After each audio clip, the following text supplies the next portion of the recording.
Welcome to this week's Tech Tip, where we'll be looking at some updates that Google released in March that you might have missed while on spring break. And so we'll take a quick look at these. These include the ability to do a search within your Google Drive using chips. Google Docs now provides you with the ability to create pageless Google Docs.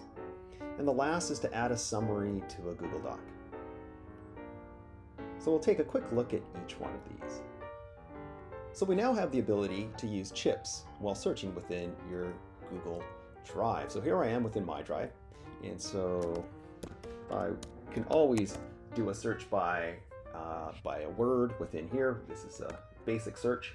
We also have the ability to use filters. Those are the same as in the past, but now what you'll notice is after I typed a word in here, I have these filters. So I can use these chips or filters, and I can filter it by type, so I'm going to know that it was a Google Doc, and I know I last modified this today. So there was a document that I used today, and it had the word principal in it, and here I've been able to do a search for it. So when I open it up, here it is, and I'm able to find it using those chips within the Google search. Something else that we can now do is, it's a little hard to see on here, but here I have a page with some information on it, but now I can also, under File and Page Setup, I have the ability to go pageless. And so this might be useful when creating digital documents that will never be printed.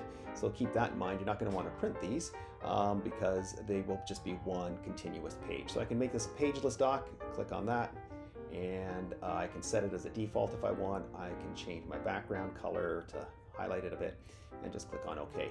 And so now you can see that that page has now taken up the entire screen.